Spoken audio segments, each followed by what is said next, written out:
Right. First, we can consider the promoters, right? Thereafter, we can consider the articles, right? Right. Now, under incorporation, last time we have discussed about the incorporation of a company, and we discussed after incorporation, right?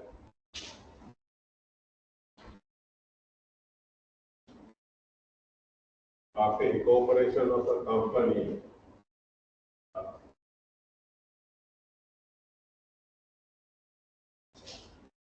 the company is created. Right? Then after company is created, it is treated as a separate person. Those who create it, those who create it,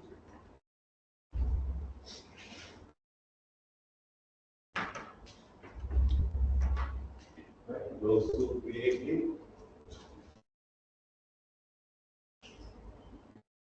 and manage it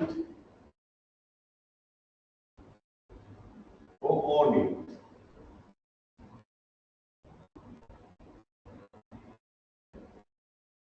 That company is treated as a separate person, right? Separate person, those who create it, manage it, own it. Now here we identify the creator of the company, right? Is known as promoter. Promoter. And the person who manages the company, right, is known as director. Director. And the company is owned by shareholders. So the company is one person, right? So one person, right? We can identify as a legal person, right? And promoter is another person, right? Human being, natural person, right? And director is another person, natural person. So likewise, right? We can identify. So after incorporation, company is one person and the promoter is another person. But today we are discussing about the promoters. They are the person, they are the persons who are creating the company. Right? Right now,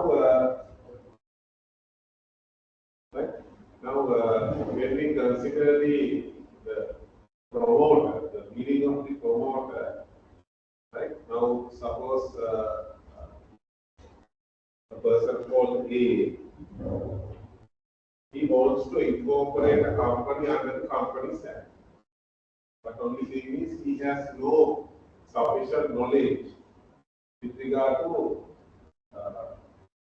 take steps in order to incorporate the company. Now we have discussed on the incorporation.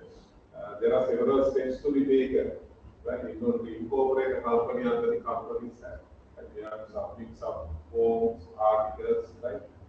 So those are steps to be taken in order to incorporate under the Companies Act. So only thing is, this person he wants to incorporate a company, but he is not aware of the steps to be taken in order to incorporate. Then what happens? He appoints another person called B. Suppose B is he is a lawyer or an accountant. Right? So lawyer or an accountant is appointed in order to take steps and incorporate the company under the Companies Act. Right. So now what happens? This person B takes relevant steps, right, and incorporate the company under the Companies Act. Right. So then now after incorporation, now suppose the company is created. The name of the company is AB Private Limited. Right. So now after incorporation, we can identify three parties. A is a person involved in this incident, and B and the company. Three persons we can recognize. Now we are discussing about the promoters. Right? Actually, the promoter is a person who is taking necessary steps in order to incorporate the company under the Companies Act. Person who is taking necessary steps.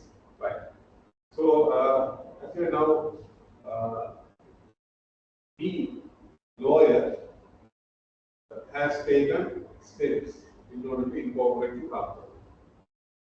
When we consider the actually he is the person, right, who wants to incorporate the company under the Companies Act. But the only thing is he doesn't know about the steps to be taken. Therefore, he outsource that task to another person. He has taken necessary steps and incorporate the company under the Companies Act. Right. So now, when we consider the definition given for the promoter, he is a person who is taking necessary steps. Right. Now, actually, in this case, who is the promoter? A or B? Right. Now, he wants to incorporate, but the only thing is he is not aware of the steps. Then he appoint another person to just to take steps. Then B has taken the steps and incorporated the company. And who is the promoter? Right? A or B? Yes. A or B. Right. Now, the most correct definition is in order to treat a person as a promoter or the creator of the company, right? Actually, this person must establish two elements. One is he must have an intention.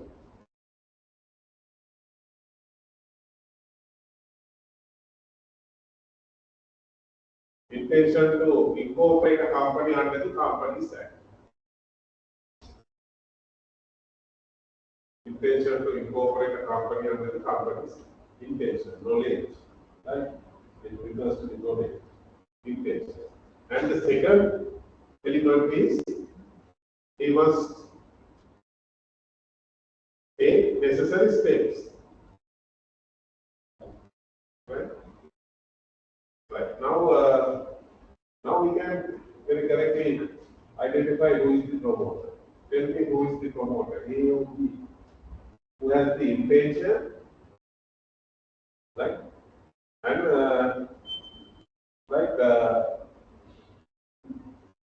who has the intention to incorporate a company under the Companies Act, and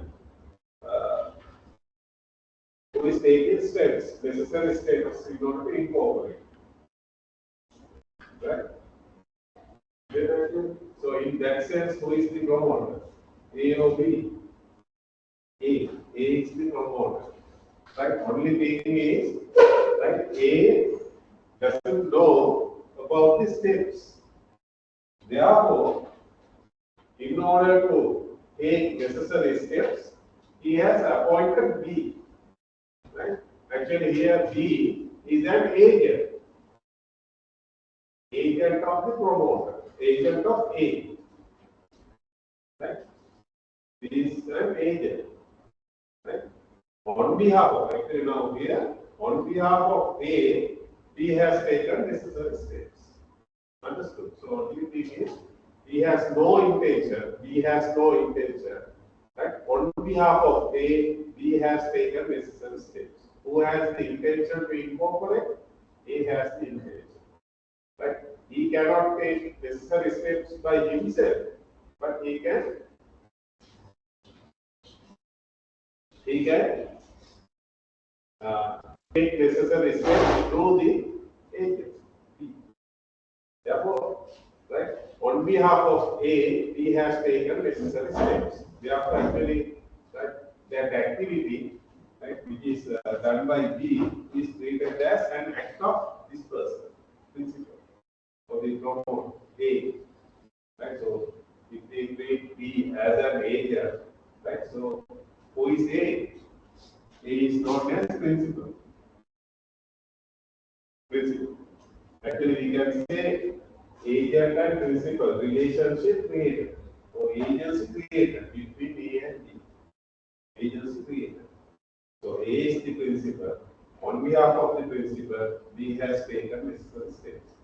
Actually, this act, which is done by the agent, is treated as an act of the principal. Understood? Right. So only thing is, right, steps are taken through the agent, right, through the agent by A. Right. Therefore, actually, both conditions fulfilled by A. Therefore, A can be treated as a promoter. Understood? Right now, we are discussing about the promoters. Right. Under incorporation, we have discussed after incorporation, right? A legal person is created, the company is created.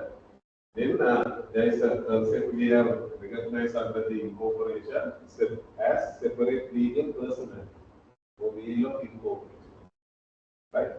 That concept is like after incorporation, the company is treated as a separate person, right? Separate person from those who create it, those who create it, own it, manage it. Right? So those who create it, right? Creator of the company is known as promoter. Creator is the person who creates the company. Right?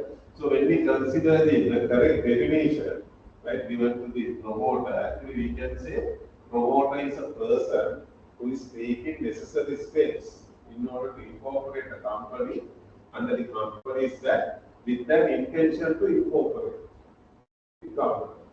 So actually two conditions to be fulfilled to be a promoter. Right? In order to treat a person as a promoter, two conditions to be fulfilled. First one is he must have an intention, knowledge, or intention to incorporate the company under the company's act. Intention. And who is taking necessary steps. Now in here, when we consider the second condition, taking steps, it can be done by the same person, by himself, or he can uh, do this, or he can take necessary steps through another person. Another person means he is an agent, right? So, my example is, we are considered like this. He wants to incorporate a company under the company's act. So he has the intention. First element is fulfilled, right? Intention. But only thing is, he doesn't know what are the steps to be made. Therefore, what happened? He appointed another person. Suppose he, right, is a lawyer in order to just to take necessary steps. The lawyer takes these steps, like submitting documents and all that, right? Then the company is incorporated. Right? So I ask who is the promoter, right? So both conditions are fulfilled by A. Right? Here actually B is an agent. Here an agent of A. Right? On behalf of A, B has taken steps. Therefore, actually, right, B can be treated as the agent and A is the principal. And we can identify agent and principal, right, relationship or the agency is created between these two. Agency. Agency is created. Right? So the then what happened? Right, these activities, right, done by the agent is treated as right act of the principal. So actually here, taking steps, he cannot do that. Therefore, through the agent, he has performed that activity. He has done this activity. Therefore, actually here, he has the intention as well as he has taken necessary steps through the agent. Therefore, both conditions fulfilled by A. Therefore, we can treat A as the promoter of this company. And A is the promoter. But B has no intention. He need not to incorporate a company. Right? He is doing these activities right, on behalf of another person. He need not to incorporate a company. He has no intention. Right? Therefore, actually, B cannot be treated as the promoter. Right? So that is the definition that we can give for the promoter. Right? Who is taking necessary steps with an intention to incorporate a company under the Companies Act. Understood? Very simple, right? Then promote. We can identify who is a promoter. Right. Then now, after identifying the promoter,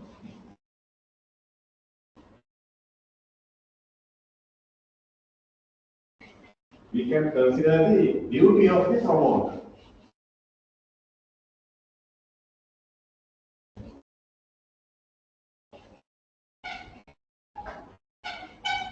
Right. Promoter, when we consider the promoter of the company, right? Now, law says promoter owes fiduciary duty. Fiduciary duty towards the company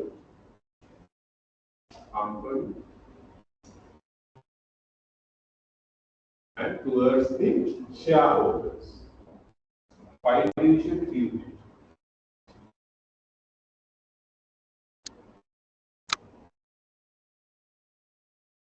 Fiduciary duty.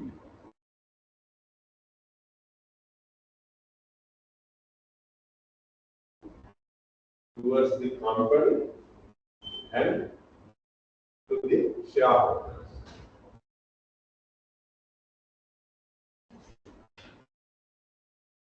What do you mean by, shall we go on to the duty? Right? One by one we can consider. Right. Now here it says, the promoter is a person who may take one or more steps for the purpose of getting a company be registered under the Companies Act. Promoters have two functions, right? Intention and take the necessary steps to carry out that intention. Therefore, a person without having intention, like a lawyer or accountant, form a company without intention to form a company, does one or more steps to register a company only in his capacity as a professional. So, by being a lawyer, that person has the knowledge of the steps, then he is taking necessary steps, right? As a professional, right? Such as lawyer or accountant, he is not a promoter because he is merely an agent or employee of the promoter. Right? Definition that we can identify with regard to promoter. Then, position of a promoter. Right? Then here it says the promoter owes fiduciary duty towards the company that he registered and the shareholder. So fiduciary duty towards the company and the shareholder. What do you mean by fiduciary duty? Yes.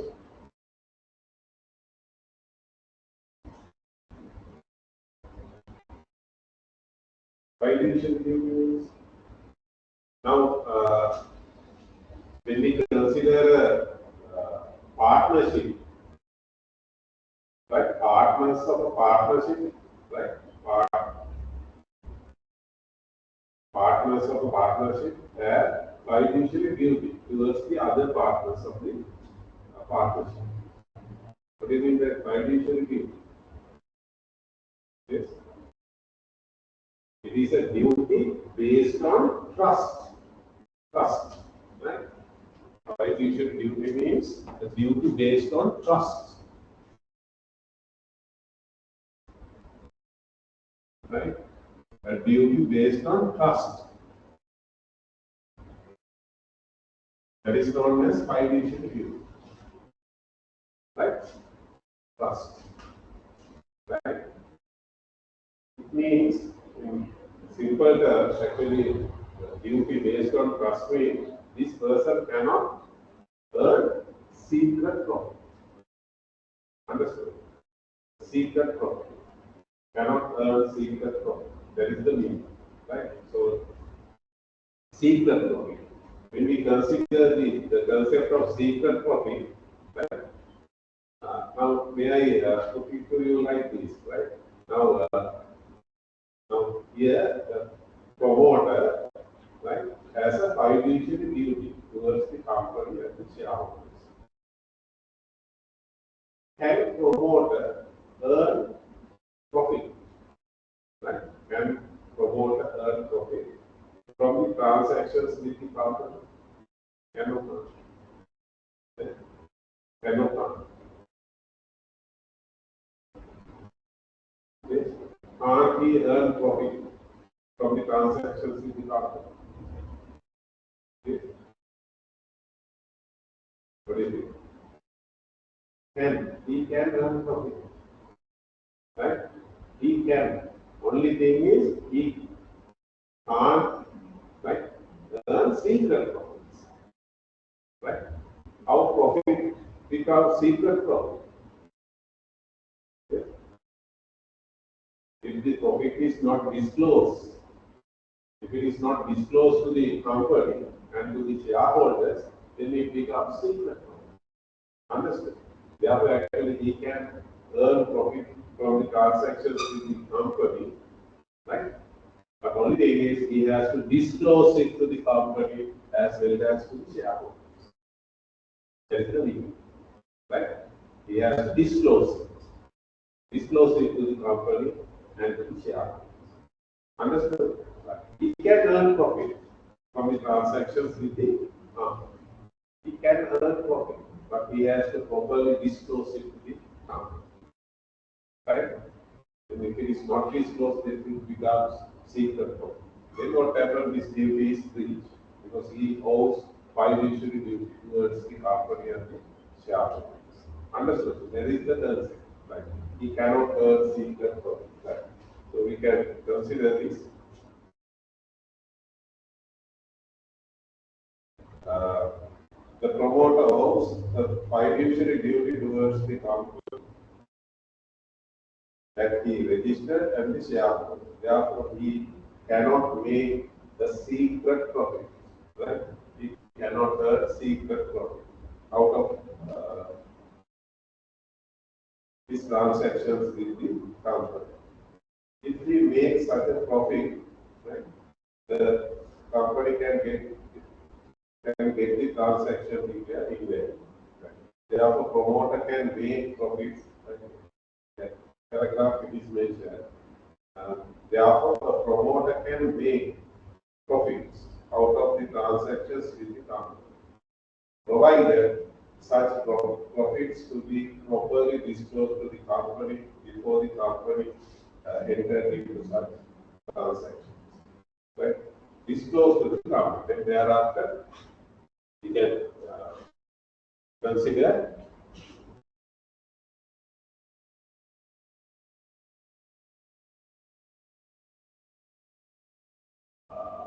based on trust mean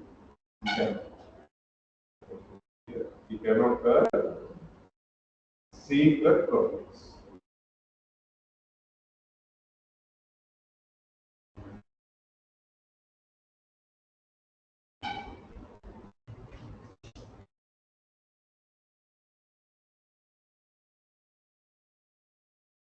Cannot earn secret profits. That is the meaning of duty based on trust.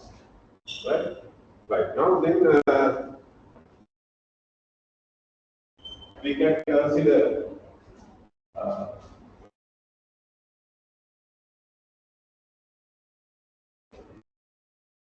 he has to disclose the profits earned by the promoter, right, from the transactions in the company, right, to the company as well as to the shareholders. So, two parties recognized, right? He has to disclose the profit to the company and to the shareholders, right? Now, when we consider the company, right,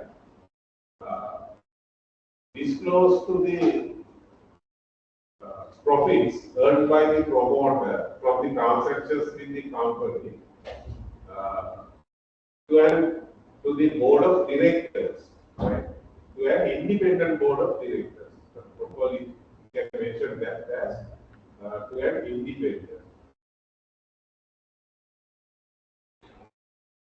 independent board of directors. Disclose to the company means disclose to the independent board of directors, right? Disclose to the company equal to, right? Disclose to an independent board of directors, right? And when we consider the shareholders, disclose to the shareholders, we can identify two types of shareholders: existing shareholders and prospective shareholders. Existing and prospective shareholders. Right? So now here, because of the fiduciary duty, right, he has to disclose the profits to the company as well as to the shareholders. Disclose to the company means disclose to an independent board of directors. Independent board of directors. It's not mere board of directors. It will be an independent board of directors. Right. First, we can make that, right? Independent board of directors. Right. Now, the first set of directors are appointed by whom? Now, he is the creator. Promoter is the creator of the company. First set of directors are appointed by whom? Now, when we consider the incorporation, we have discussed some documents to be submitted. Out of those documents, one document is Form 80. Form 80. Right? Form 80. This is the consent of initial directors to act as the directors of the company. Right? Consent of the initial directors. Right? Then what happens now after incorporation, the person named in Form 18 will be automatically appointed as the first set of directors. Now, generally, who is appointing the first set of directors? Yeah.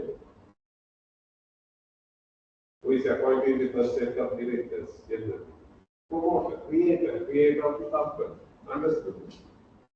Now, what happened? After incorporation, promoter disclosed, right, the profits earned by him to this first set of directors. Can we treat this first set of director as an independent board of directors? We can't treat it as an independent board because the promoter has appointed these directors, first set of directors. Therefore, there is not an independent board of directors. Understood? Therefore, disclose to such board of directors is equal to non-disclose. It is not valid. Thereafter, actually, the shareholder or the company can get the contract and get that is disclosed to be treated as invalid. Right? So that is not a valid disclosure. Right? So it will be an independent. That is the very important word. Independent board of directors. Therefore, actually, first disclose to the first set of directors, board of directors, right? It is not an independent board of directors. Then it is equal to non-disclosure. This is invalid, not valid, right? So he has to disclose the profits to the independent board of directors and disclose to the shareholders. Shareholders, we can identify there are two types of shareholders in a company. Existing shareholders and prospective shareholders. Existing means, right, currently they are the shareholders of the company. Prospective means future shareholders. Right. Now, when we consider the existing shareholders, right? Existing shareholder, how promoter can disclose the profits to the existing shareholders? That's another way. This is the way, right? That is, now when we consider the shareholders have two types of meetings. Right? We can name them as, there are two types, AGM and EGM. Shareholders meeting. Right? These are known as now actually when we consider, later on I will do this, when we consider the meetings,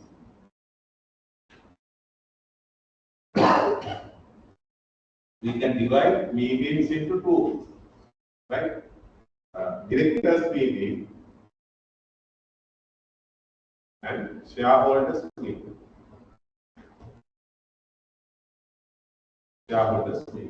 So shareholders meeting we further classified as AGM and EGM. AGM and EGM. Shareholders meeting. Right? Meetings, there are two types of meetings. Right? Directors meeting and shareholders meeting. Shareholders meeting we further classified as AGM and EGM. AGM means annual general meeting. Right? Once in each calendar year, and AGM will be called annual general meeting. And EGM, all other meetings of the shareholders, apart from AGM, are treated as extraordinary general meeting. Right? Two types of meetings.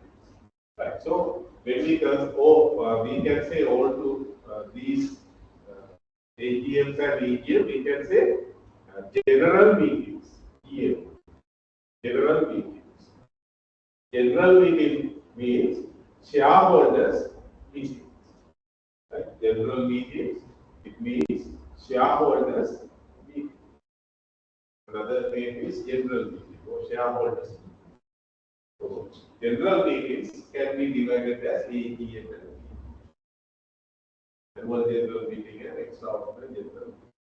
Right now, how promoter can disclose the profit to the existing shareholders? He can disclose the profits at the general meeting, right? For shareholders, AGM or EGM. Then it is treated as disclosed to the existing shareholders. Right? The present shareholders, so current shareholders. They are known as existing shareholders. And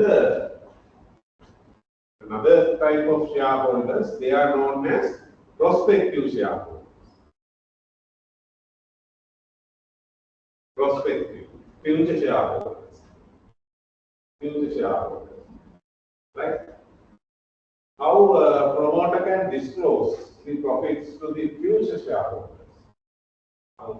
Because future shareholders, they are not entitled to attend general meetings.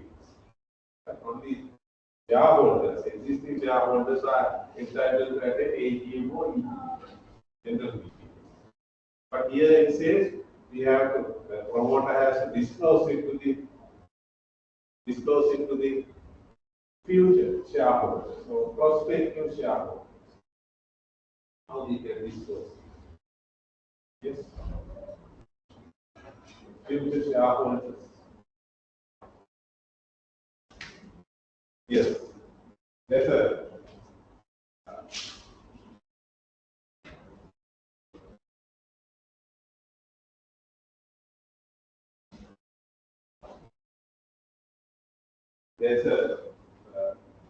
another way that he can disclose it to the future shareholders. Right? That is, now, suppose the company is going to raise its share capital. Right? In order to raise the share capital, then the company is following particular procedure. When we consider the procedure, basically we can identify three steps. Right? The first step is the company publish. Now, this is regarding public companies. Right? Because the private companies they cannot perform these activities. Right? Public company,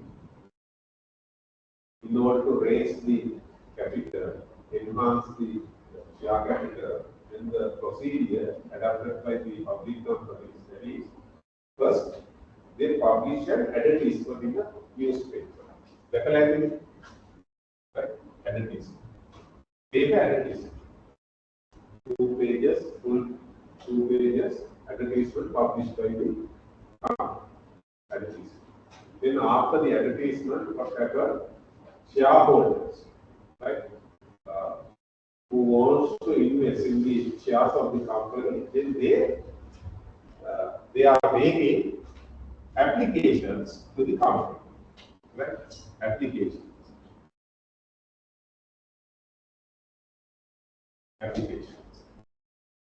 Then after the applications received by the company, then what happens? Company allotted shares to the applicant. Allotted shares to the applicant. When that is known as allotment. That is the procedure. Right? So, advertisement, first of all, publish an advertisement, then applications form, and after that, shares were allotted to the applicant. Then that applicant will become the shareholder of the company. Right? And the company can raise its share capital. Right? So that is the procedure. Right? Now here, this advertisement, this is published by the company, right? This is published by the company in order to invite the public to purchase the shares. Invitation. This is an invitation.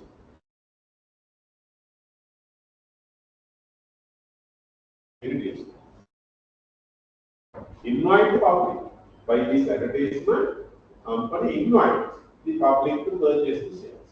If they are applied for the shares, if they are allotted shares, then that's the procedure. Understood? Now, so this, for this invitation in commerce, right? We are giving particular technical term. What is it? For this advertisement, yes, it is known as.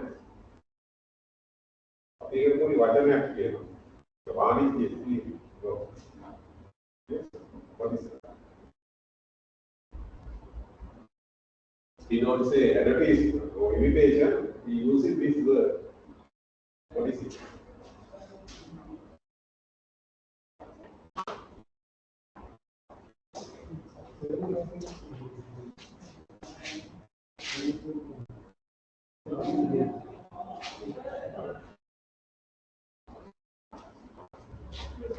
What is it? It is known as prospectus. Where?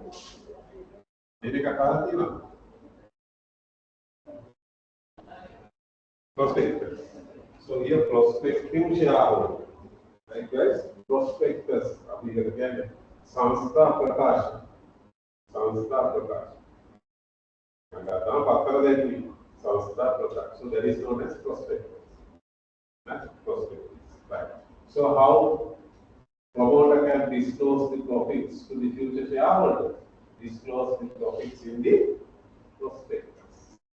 In this advertisement, we can disclose. profits earned by him from the transactions in the company. It is treated as disclosed to the future shareholders. Understood? So after go to the advertisement or advertisement, thereafter the shareholders, prospective shareholders, is satisfied with invest in the company, then they will invest money in the shares of the company. Right? So, however, the promoter discloses to the shareholders as understood. So, he can disclose to the existing shareholders as well as to the prospective shareholders. So, we can identify there are two types of shareholders. Right? Yes. Two types of shareholders. There are two types of shareholders. Right? Existing shareholders, right? And the prospective shareholders. Right? So at a general meeting, he can disclose that it is treated as disclosed to existing shareholders. So how promoter can disclose it to the prospective shareholders? Right? He can disclose the profits in the prospectus. Right? Prospectus. Prospectus. Right, so that by that way we can disclose it to the shareholders. Is it clear? Right. The only thing is he owes fiduciary duty towards the company as well as to the shareholders. Fiduciary means duty based on trust. It means he can earn profit, but he cannot earn secret profit. Right? Then if we receive any financial benefit from the transactions with the company, then he must disclose it to the company as well as to the shareholder. Disclose to the company means to be disclosed to the independent board of directors. So first set of directors cannot be treated as an independent board of directors. So the first set of directors are appointed by promoter. Appointed by the promoter. Therefore, it cannot be treated as an independent board. Then, promoter has to disclose it to the shareholders. Then, two types of shareholders, right? Prevailing shareholders, current or present shareholders, existing. He can disclose the profit at general meeting. General meeting is only doesn't matter. General meeting means shareholders meeting. At a shareholders meeting, he can disclose it to the current shareholders. Prospective, future shareholders. Future shareholders, right, he can inform through the prospectus. Right? He can disclose the profits to the future shareholders by way of prospectus. That is the way that he can disclose it to the shareholders. That's all. Right? Very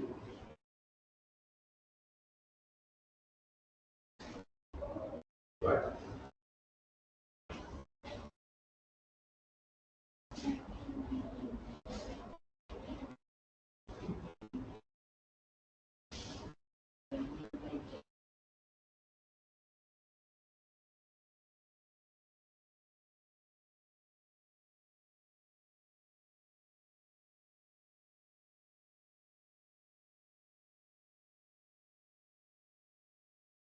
Right. Now, thereafter,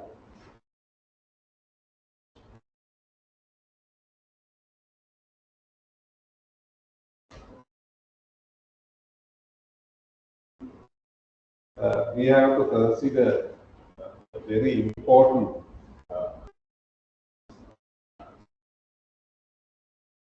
concept with regard to the promoters, that is about the pre-incorporation contracts. Right? Pre-incorporation contracts.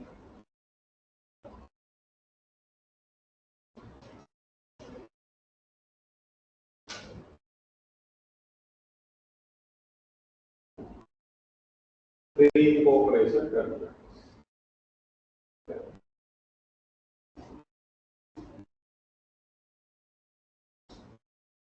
Now, generally, promoter engage in contract with third party on behalf of the future company. Right? So that type of contracts are known as pre-incorporation contracts. Right? Now, when we consider pre-incorporation contract means, now, suppose this is the timeline. Right? Now, promoter, now this is 1st of January. 1st of January, promoter engage into contract with third party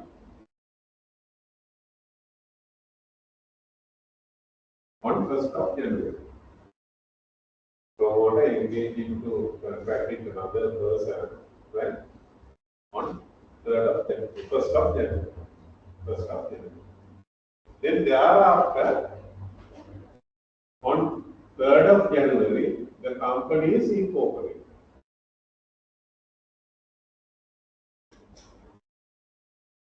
Company is incorporated. So this contract is treated as pre-incorporation contract. Prior to incorporation, the contract was made. Understood? So, on 1st of January, actually the company is not yet incorporated. It is not yet incorporated. It is not existing. It is not existing on 1st of January. Right? So this is known as pre-incorporation contract. Pre-incorporation contract. So now we are considering about the legality of the pre-incorporation contract. The reason is now according to concept of law agency, right?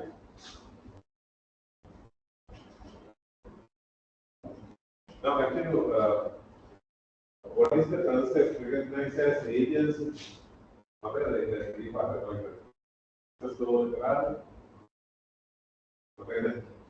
agency. Law agency.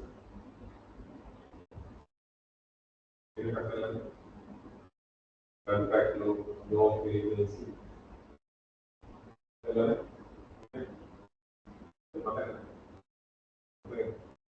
There. What are the agency? Law agency.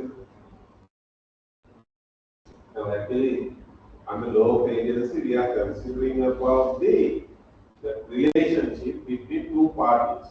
These two parties named as principal and agent. Right? Principal and agent. Now I earlier introduced the concept of promoter. Right? I told A does not aware of the steps, therefore, in order to perform these activities or the steps, in order to take steps, B is appointed. B is an agent. Right? So likewise, right? Then I told B is an agent and A is the principal. Right? So that is the relationship. Principal and agent relationship created under agency. Very simple, right? Agency means very simple. How we can identify the concept like right? That is, by a very simple example, we can identify the concept. Right? Now suppose when we consider the agency, now I told two parties as agent, principal, right? How we can recognize this concept? That is very simple. Right? So now suppose this concept under law of agency, we can consider by this example. Now suppose there is a person called Mala. Mala is the mother and she has 6 years old son. Right?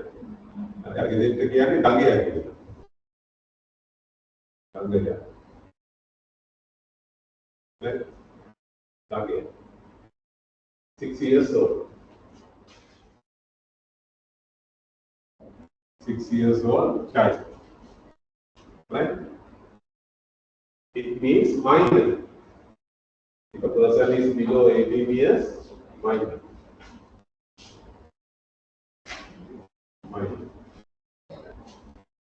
Right. Now what happened? There's another person called Soma. Soma has a bakery. Suppose she has a bakery. She sells bread buns, right? You go to Colombo, we go to Soma has a bakery. Right. Now what happened?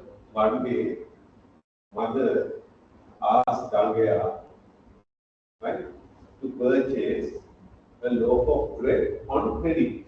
On credit. Right? Then what happened? Galle, son, went to the Soma's bakery. Right? And engage into contract to purchase a loaf of bread on credit. So we can identify the physical nature. According to physical nature, actually these two parties, Lanka and Soma, engage into this contract. Physically, these two parties engage into the contract. Right? Right. My question is, who is responsible to pay the price of the trade? Yes. Who is responsible? Yes. Who is responsible? Mala is responsible. Right. So when we consider the legal nature of this incident, right? Actually now what happened? This person, right? Galle engaged into contract with Soma to purchase a loaf of bread.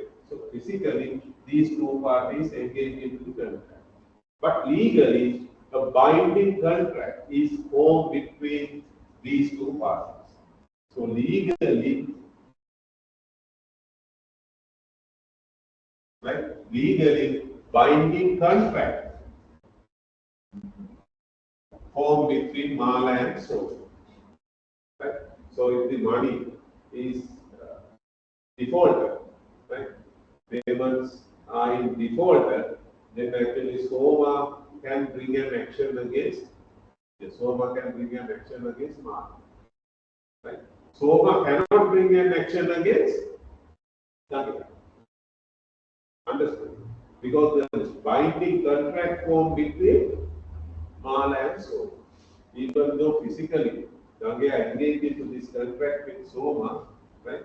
No binding contract formed between Soma and Galle. Binding contract formed between Mala and Soma. Therefore, right, if the payments are in default, right, then Soma has to bring an action against Mala.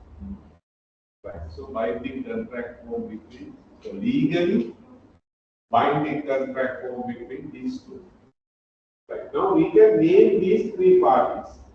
Right. How we can name these three parties? We can name Mala as the principal.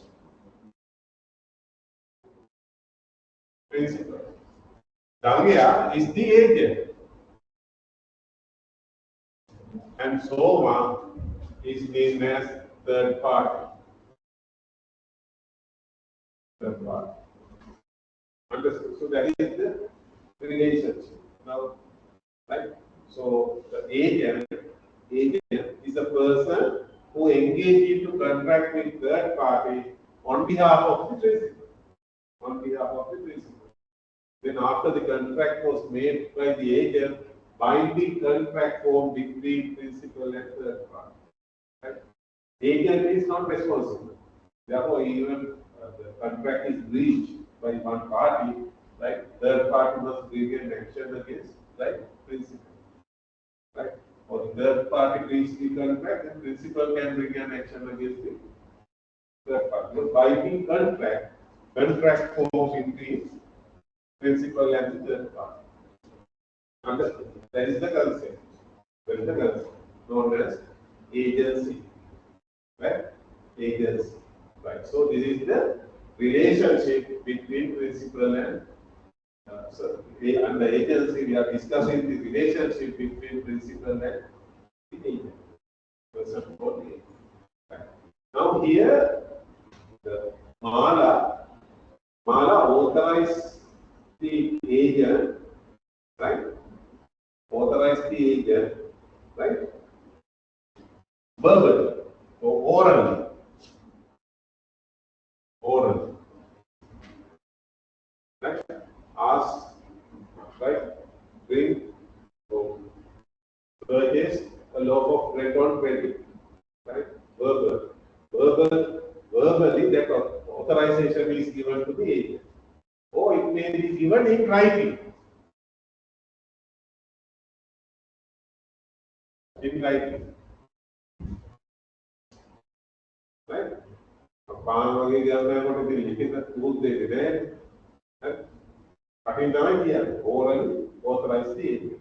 Then on that authority, right? Agent engage into contract with third party on behalf of the principal. Right? Or if the authority is given in writing, then on that authority he can engage into contract with third party. Or even implied. This authority can be given implied. Implied. Right? So altogether, there are three ways, right? Orally, in writing, implied. Altogether, we can say, right? Authority can be given to the agent, right? Principal can give authority to agent, right? Expressly or implied.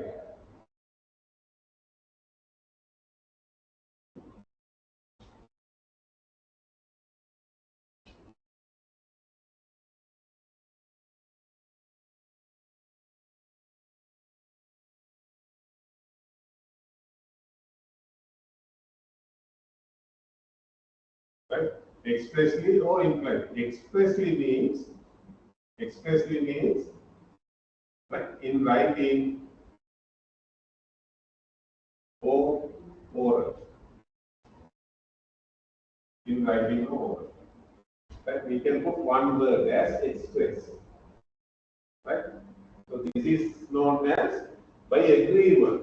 By agreement, principal can appoint his agent. Right? So by agreement means the authority given to the agent expressly or implied. Expressly means in writing or oral. We can put one word, right? Instead of in writing or orally, instead of two words, we can put one word. Right? That is known as express. Express. Understood? Right? One word. So we can reduce it to two ways. Right? Earlier we can identify three ways: orally, in writing, implied. So instead of these two, we can put express. Express. Expressly or implied. Right? So by agreement, with consent of right, these two parties, expressly or impliedly, an agent may be appointed. Right? What are the other ways that agent can be appointed? What are the other ways? Now this is known as by agreement. Right? Principal can appoint his agent by agreement. So this agreement is made expressly or implied. By agreement. This is the one way agency principal can appoint his agent, or agent principal and agent relationship may be created by agreement. One way. There are several ways. Another way that principal and agent relationship is created. Another way is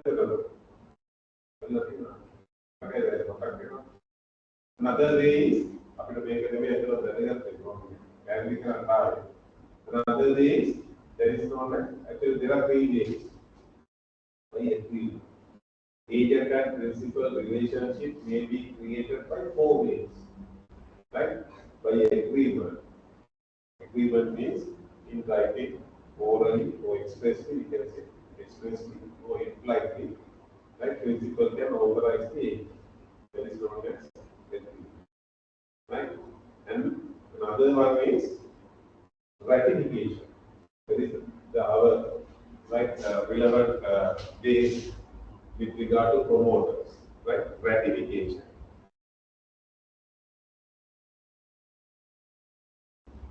You see what is this? Ratification, necessity, and stopper.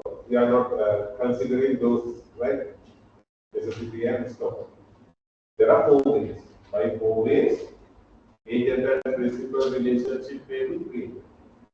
Right? Here actually we are considering about ratification. This is the right important way that we going to consider under the promoters. Ratification. Right? Subsequent ratification. Subsequent ratification. Understood? Right. Subsequent ratification. Now, what is happening under the ratification? Ratification means subsequent approval. Right? Principal subsequently approves the contract made by agent.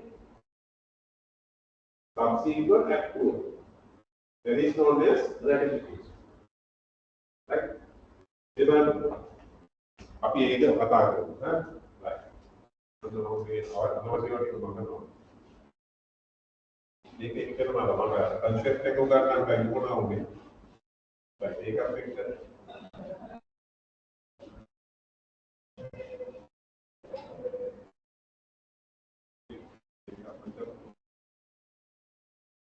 ratification. We consider the concept of ratification.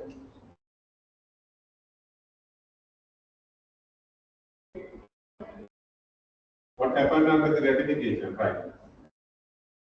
We can consider 2 things under ratification, right? Now here actually what happened? Agent ratification means agent engaging to contract with third party, right? Agent engaging to contract with third party without having authority. Now earlier, Mala asked Galle to purchase. Then authority is given. On that authority, he engaged into contract with so. Right? So now under ratification, what happened? No authority given to the agent. Right? Actually, we can't say agent, so you don't just identify the party, we can name as agent. Because the authority is not given to another person, we can't name him as an agent. Right? He's not an agent. Right? So no authority given to a person. Right? But he engaged into contract with another party on behalf of on behalf of the principal. Right? This is we can consider under two instances, right? Under 2 instances. The first one is like this. Now suppose A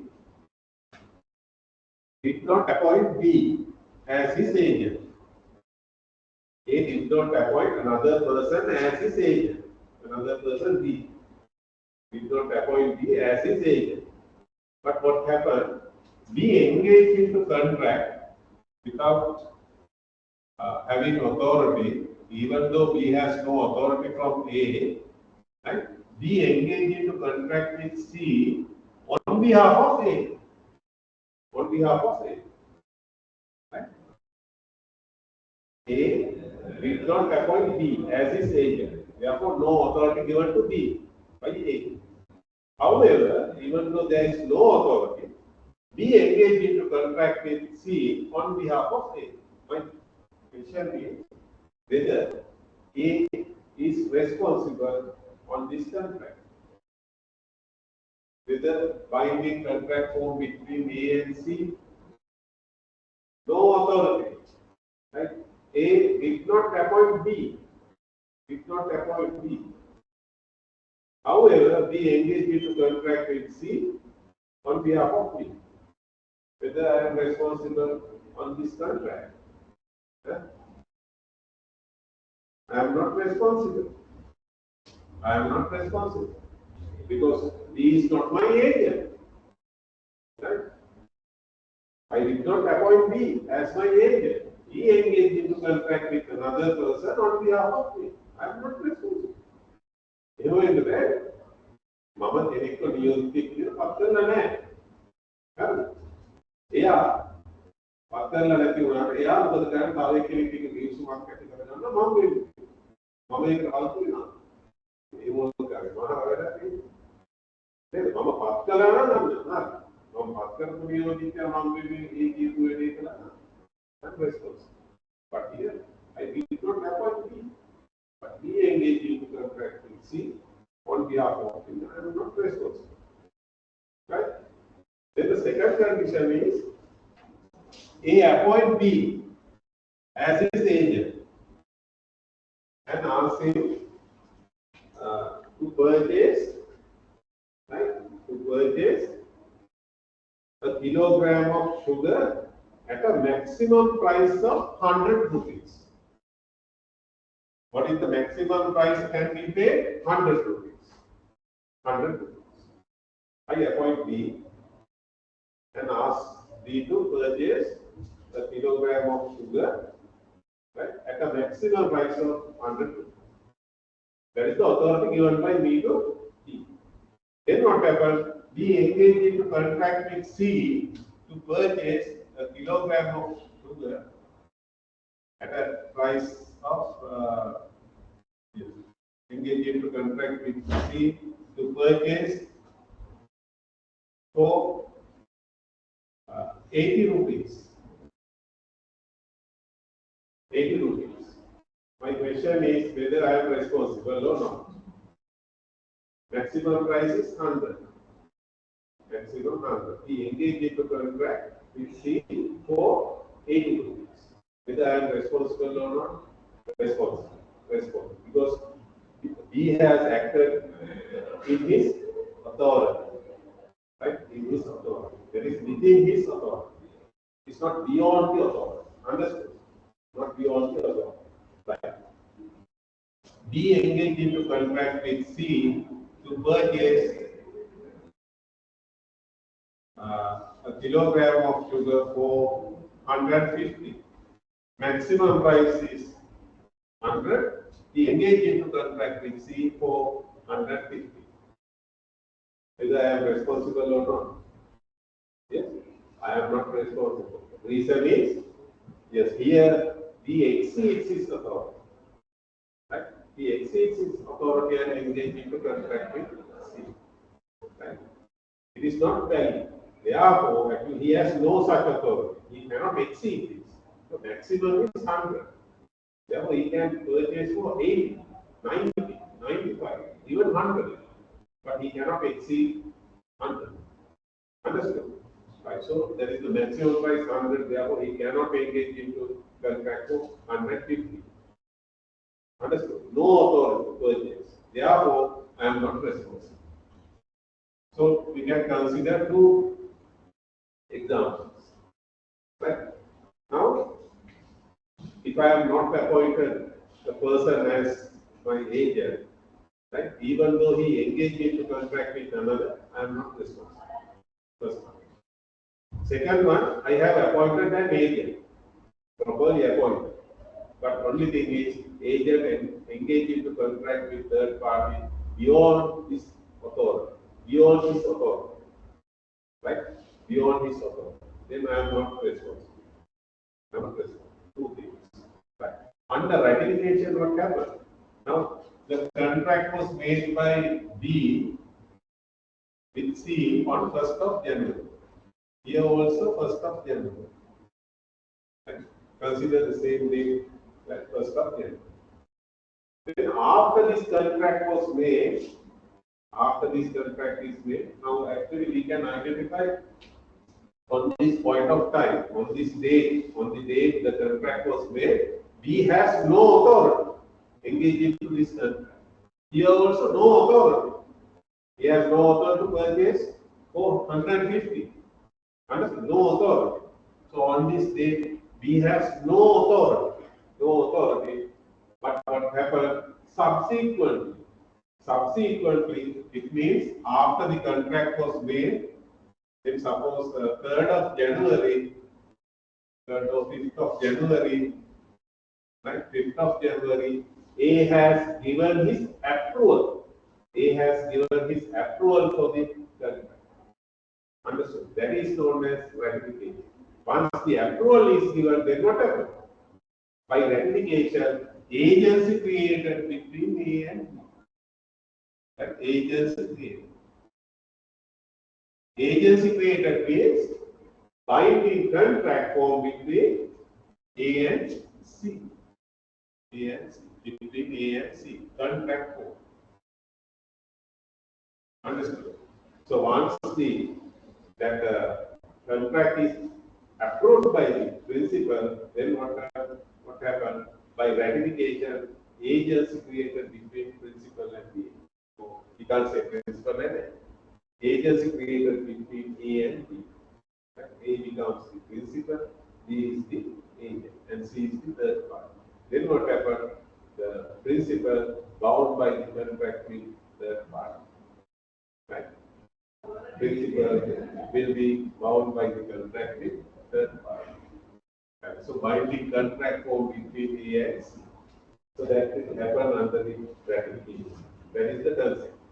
Subsequent ratification or subsequent approval. Approval is given because the reason is agent has no authority. Right? On the date he engages to contract with C, this agent has no authority. Therefore, subsequently, that it means later on, right? Approval is given by the principal. That is known as ratification. So by ratification, agents created between A and B. That is known as ratification. Right. So now we can come to pre-incorporation contract under is made by promoter of the company. Right. Now here promoter engage into contract with third party on 1st of January. 1st of January. Right? Because of the pre-incorporation contract on this day, 1st of January, the company is not yet incorporated. It is not yet incorporated. Right? It is not incorporated on 1st of January. Then suppose the company incorporated on 3rd of January. 3rd of January. This is the date of incorporation. Then what happens? On 5th of January, same as here, 5th of January, the company ratifies the contract.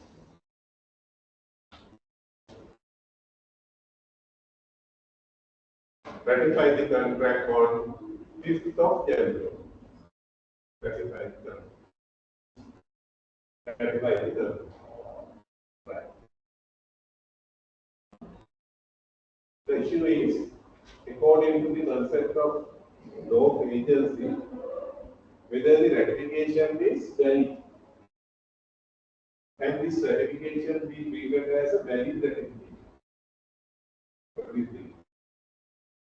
Now, under law of agency, I think even sometimes the case law may be discussed. That is,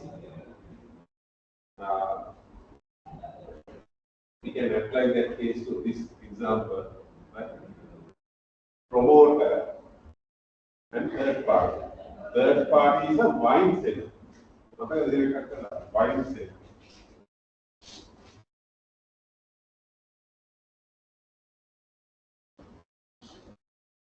Right? Third party is a wine seller. Promote and the company is a hotel company. This company is a hotel. Right. Now what happened? Promoter engaged into a contract with wine seller, that is third party, on 1st of January for the future company. It's a hotel company. Right? Future company means on this day the company is not yet incorporated. Then what happened? On 3rd of January, this company is incorporated and came into existence. Thereafter, what happened? The hotel company ratified the contract. Ratified the contract made by promoter, right, with the third party. Ratified the contract on 5th of January. Thereafter, obtained the wife and conceived. But what happened after a short period of business, the company suffered heavy loss and liquidated. Thereafter, no company available. Right? So, and the company unable to pay for the wine seller also because of the heavy loss. Right? Therefore, the liquidator, the money to be paid to the wine seller. But only thing is, wine seller unable to recover it from the company because it is liquidated. Thereafter, no company available. Then what happens? Wine seller, third party, bring an action against the promoter. In order to recover the money for the wine. Right? In order to recover the money, wine seller bring an action against the promoter. Then what happens? Promoter argued, right? This argument is, right? I engage into this contract on behalf of the company. After incorporation, company has ratified the contract. Then what happens? By ratification, right? Agency is created. By ratification, yes. By ratification, agency is created between myself and the company. Right? Agency is created between myself and the company. Therefore, what happened? I am the agent. The company is the principal and the wine seller is the third party. Therefore, according to the concept of both agency, right, who is responsible for binding contract form between who? Principal and the third party. For company, binding contract form between company and the wine seller. Between company and the wine seller. Therefore, you cannot bring an action against me because I am not responsible. I am an agent. I am the agent of this company. Right? Therefore, binding contract form between company and the wine seller. Therefore, you have to bring an action against the company and not against me. Right? On that point, he argued. Right? He said, by ratification, agency is created. Therefore, I am the agent. Therefore, I am not responsible. Understood? Also, I mentioned that, right? Binding contract form between Soma and Mana. Galle is not responsible. So, in order to recover money, Soma has to bring an action against Mana. Mana is the principal. Same concept. The promoter says, I am the agent. Principal is the company. And you are the third party. So, binding contract form between principal and third party. I am the agent, therefore, third party cannot bring an action against me. No binding contract between myself and you. Right? That is the argument made on behalf of the promoter. What happened in this case? Yes, what is decided by the court? The case name is Kellner versus Baxter. Kellner versus Baxter is the name of the case. What happened in this case? Yes, court held the argument made on behalf of the promoter cannot be treated as a valid argument. Right? The court held, even though the company has ratified the contract later on after incorporation, this ratification is invalid. Ratification is invalid. Therefore, no agency created by ratification. No agency created by ratification. If there is no agency created, then what happens? No binding contract form between third party and the company. Understood? So, no agency created, therefore, no valid contract form between third party and the company. Right? Therefore, wine seller can file an action against promoter in order to recover the money. Right? The reason is no agency created. Therefore, promoter is not an agent. Right? Therefore, promoter is personally responsible to pay the price of the wine to the wine seller. Right? So that is the decision given in this case. Like what highlighted, the point is, right, on this date, 1st of January. That is the date on which promoter engaged into contract with wine selling. Right? 1st of January. Right? What here? In order to create agency by ratification, so this is the one way that agency may be created. Right? By agreement, stopper, right? There are 4 ways I have mentioned, right? So in order to create agency by ratification, the main condition is on this date, this person, company, right, should be in existence with contractual capacity. Right? On this date, this person must be available.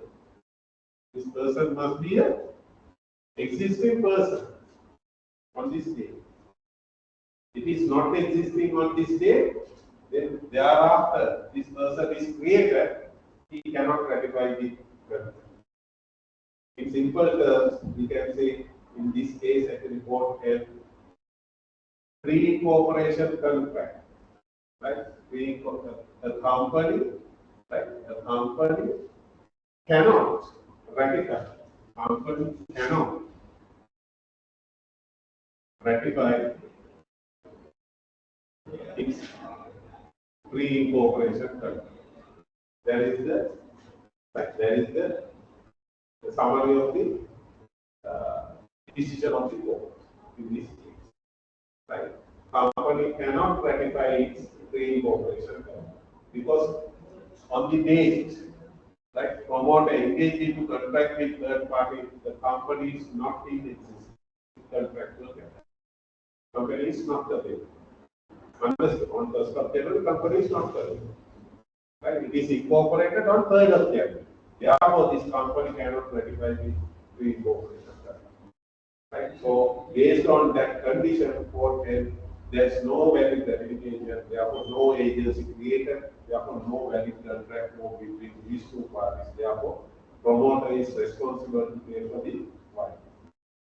Promoter is responsible.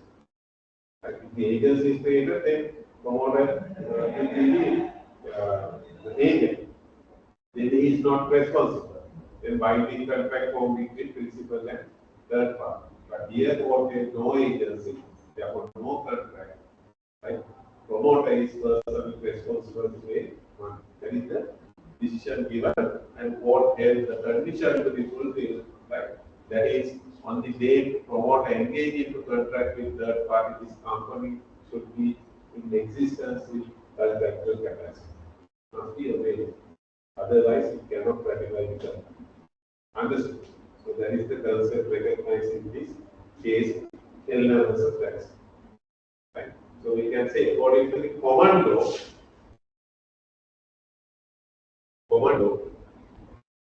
that is the judgments of the higher courts, according to the judgments of the higher courts, or according to common law, right?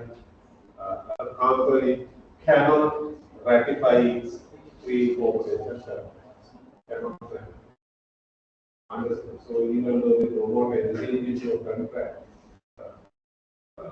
on behalf of the winter company, that after incorporation, that company cannot ratify this pre-incorporation contract. Understood? Is it clear? Right. So that is the concept recognized in this case, right? Kellner versus Baxter.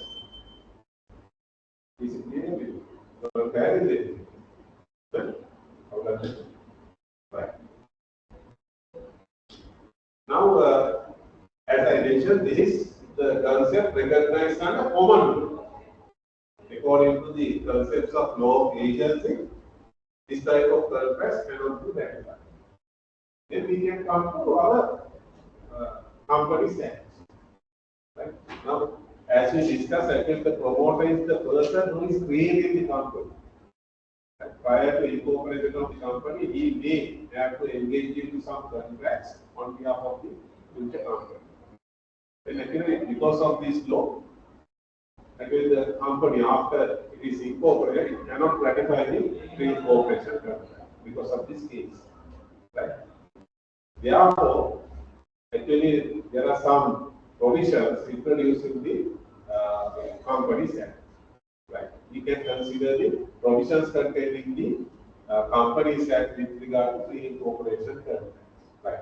So actually, we can recognize the special provision is Section 23. Section 23 of the Companies Act. Subsection 2 and subsection 3. There are two sections we have to consider. 2 and 3. 23 subsection 2 and 23 subsection 3. Right. Now, even though, right, according to common law, the pre-incorporation contracts cannot be ratified. That cannot be ratified. Right. Section 23 subsection 2 says, right, pre-incorporation contracts may be ratified. May be ratified.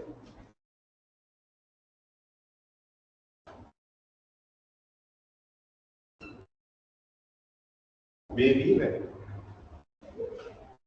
May be ratified.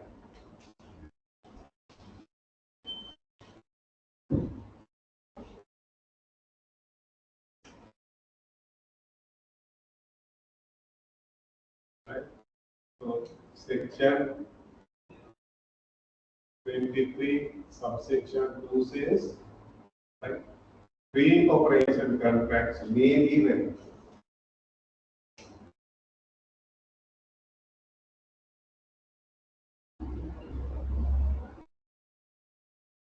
May be ratified. May be ratified. Right. Now it says may be ratified. May, not shall. And what is the difference? May be ratified. May. This word may, not shall.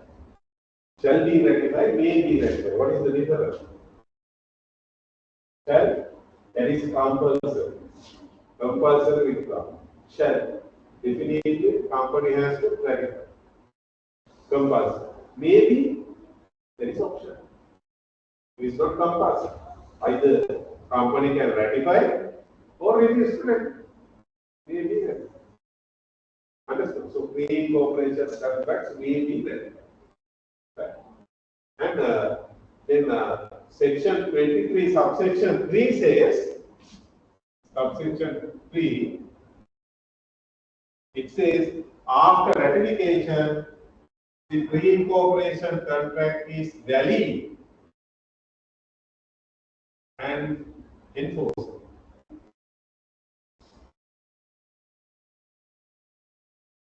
Valid and enforceable. Valid and enforceable as the company had been a party to the contract at the time the contract was made. That is according to our example on 1st of January. The company had been a party to the contract on 1st of January. It is valid and enforceable as company had been a party on this day. Valid and enforceable after ratification. Understood? Right? So that these are the provisions made under the Companies Act. Right? Pre-incorporation, now actually when we consider the wordings contained in the section 23 subsection 2, it says, not withstanding anything to the contrary any law. One way not withstanding anything to the contrary any law. Right? Not withstanding, right? Not withstanding anything to the contrary any law. Any law, it refers to any law, even common law. Without considering the common law, pre-incorporation contracts may be ratified. May be ratified, and after ratification, it's valid. Understood? So there is a provision contained in the Companies Act. Understood? Right. So, according to these sections, even though it is a pre-incorporation contract, it may be ratified. After incorporation of the company can or may ratify the its pre-incorporation contract. So if it is ratified, then it is valid and enforceable. What do you mean by enforceable? Enforceable? Yes, valid is okay. Colombo. Enforceable is enforce. What is the meaning of enforceable? Yes, that means able to file an action on this contract, pre-incorporation contract. Able to file an action, enforceable. Able to enforce. Right? By seeking a relief, the party to the contract can make an application to court on this contract, pre-incorporation contract. That is the meaning of enforceable. Right? Valid and enforceable. Right? So valid and enforceable. Understood? So that is these are the provisions contained in the Companies Act with regard to pre-incorporation contracts. Is it clear? Right. Now the issue is this word may be ratified. May be ratified. Therefore, the ratification is not a compulsory requirement on the part of the company. Either company can ratify or refuse to ratify. Right? Now, if it is refused to ratify, then what happens to the third party? Right? There's something there, right? If it is refused to ratify. And another issue is this is pre-incorporation contract. Promoter engaged into third party prior to incorporation of the company. Company is incorporated on 3rd of January. Right? Now, on 1st of January, promoter engaged into contract with third party. So, if the company is not incorporated, then what happens with third party? Then we have to give some sort of protection to the third party, because if the company is not incorporated, and even though it is incorporated, refused to ratify, because here it says may be ratified, refused to ratify, then what happens to third party? And therefore, we have to give some protection to the third party. Right? Therefore, in order to give some protection to third party, actually Companies Act introduced another method. Right? That is, Companies Act says, right? When a promoter engage into contract with third party, on behalf of the future company. Right? Or we can summarize like this, right? When a promoter engage into a pre-incorporation contract with a third party, right? He gives 2 warranties to the third party. 2 warranties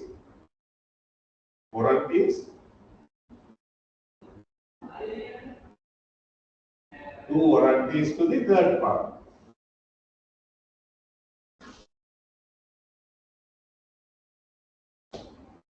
Two warranties to the third party. 2 warranties.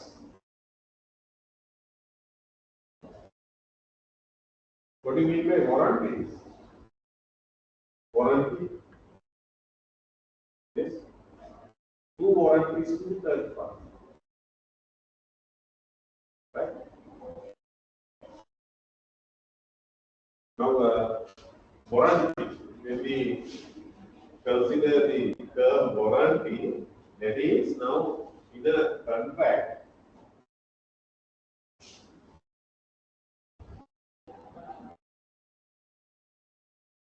the understandings or promises, right, contained in the contract is known as terms. Understood? Now, suppose like this. Now, A and B, A and B engage into contract to lease this property. Engage into contract to lease this property. Suppose A is the owner of this property, right? And he is going to engage into contract with B to lease this property for 2 2 years. And the agreed rental is 10,000 rupees per month. 10,000 rupees is the rental. And A is the lessor and lessee. B is the lessee. Right. So lease agreement. So in this agreement, right, these are the terms which are agreed by the parties. Rental is 10,000 rupees. Identify the property. This is the property or subject matter of the contract. We have to identify. What is the property? Ground floor, first floor, likewise, we have to identify. Another right term both parties agree on. Right. Then the duration of the contract, that is 2 years. Both parties agree. The period is like 2 years. So these are the terms in this contract. So understanding all the provisions contained in the contract, right, are known as terms. Terms of this contract. Right? Terms can be divided into two. Terms divided into two. Right? As conditions and warranties. Conditions and warranties. Right? Vital terms contained in the contract, vital important terms, the vital terms contained in the contract and are known as conditions. Minor terms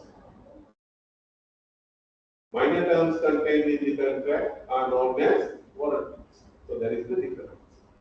Now when we consider the agreed rental, it's a vital term in this contract. Right? If B, right, has defaulted in payments of rental, right, then actually, right, it can be treated as breach of condition. Breach of condition. Minor term, how we can identify minor term? Now, suppose in this contract, main contract, there is a one term agreed by the parties. That is, B has to settle the electricity bill on the 10th, or 15th day, right? In each month,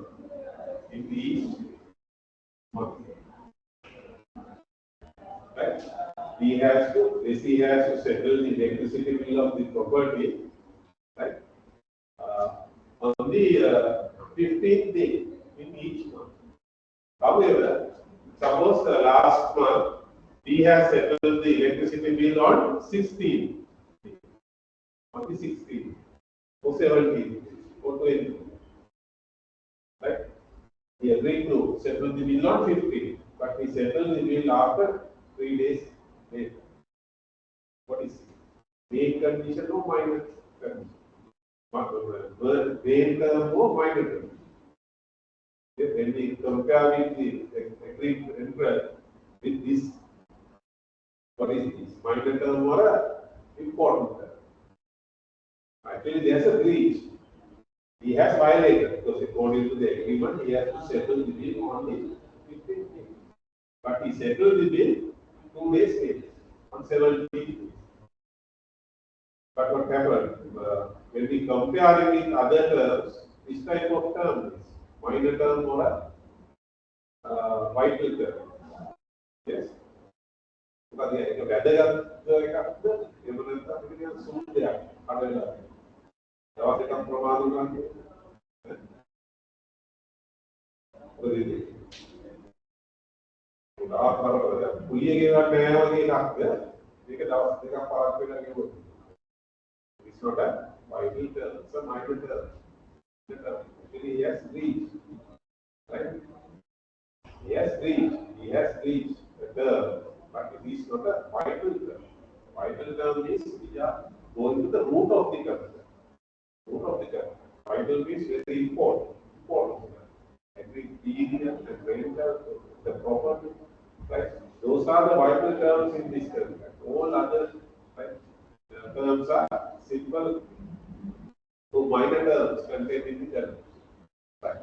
So now, right, when we compare this term with the rental, actually, this is a minor term. Right. So it's a warranty. Right. Every rental is a condition. Right. Now what happens? If a condition reached by the party, then innocent party is entitled for two remedies, two reliefs. One is the condition reached. Right? You can consider like this.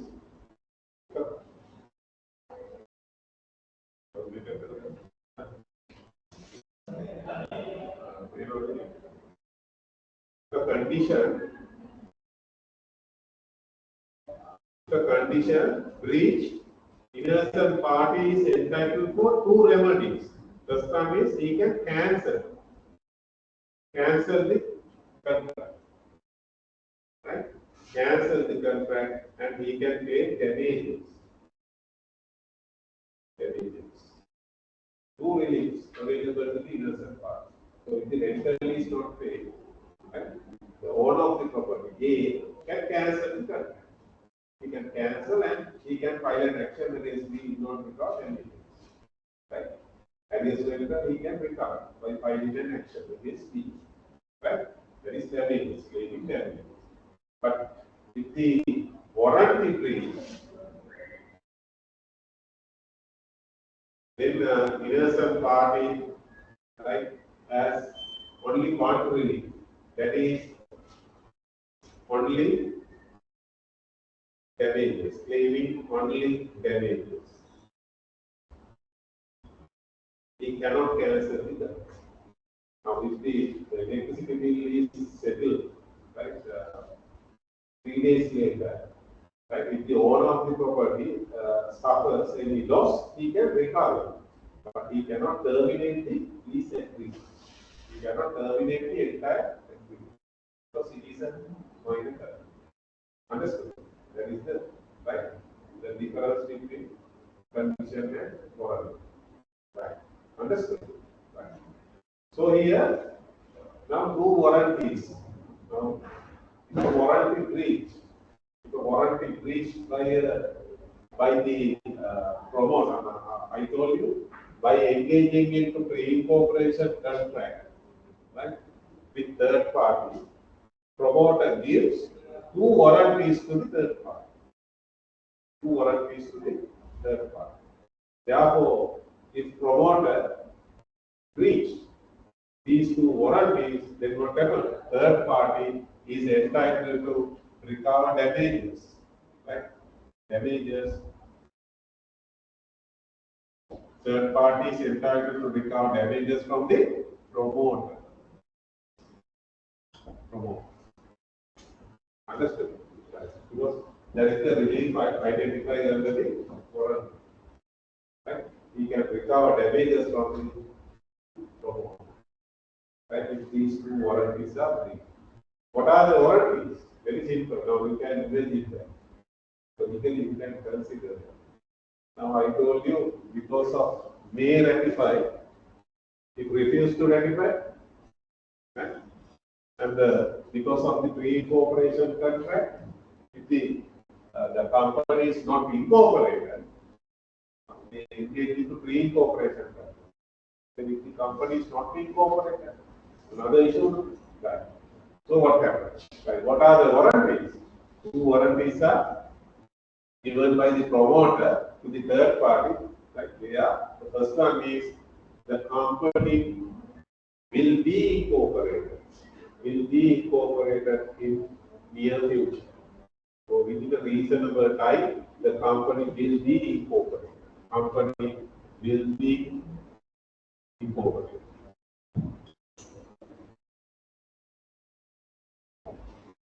Incorporated within reasonable time.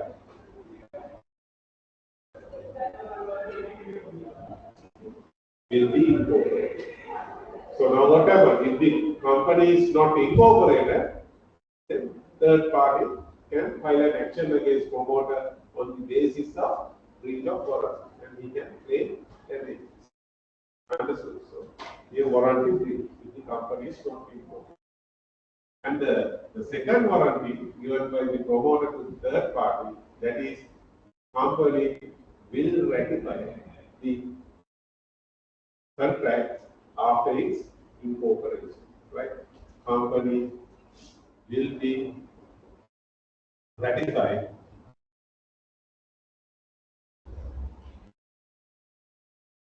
the pre-incorporation contract will be ratified by the company within reasonable time.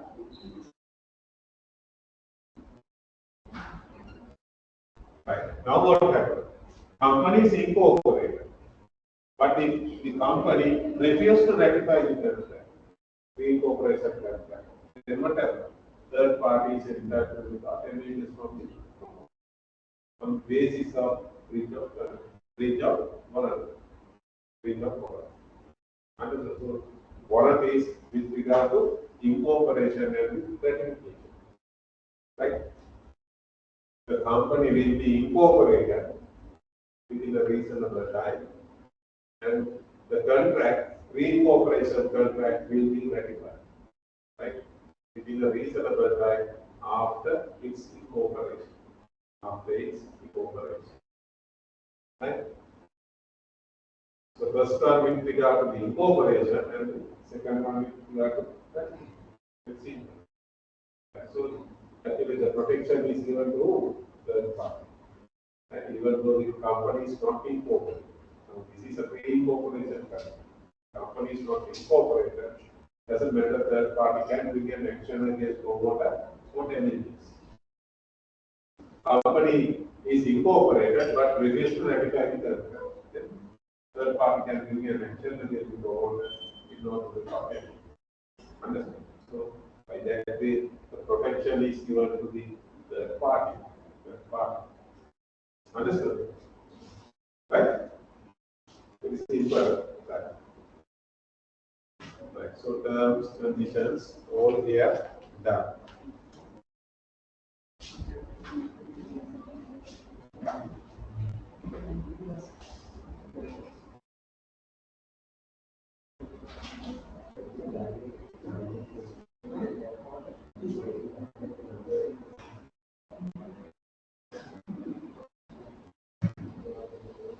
अभी हम कुछ देख के कर रहे हैं वो देख के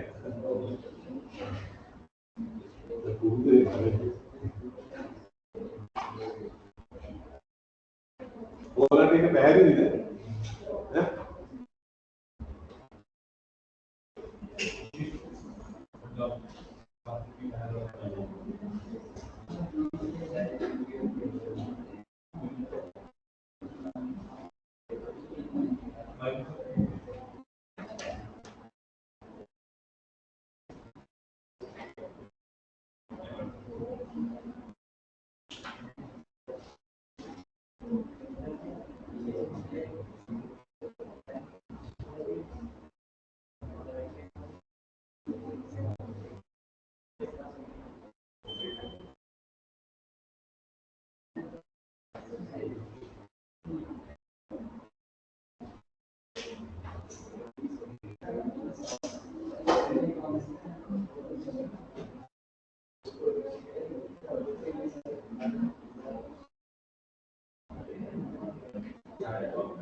Right. Now, is it clear to you about the promoters? Yeah? Then I have uploaded one question regarding this topic promoters. अभी ये उत्तर है अभी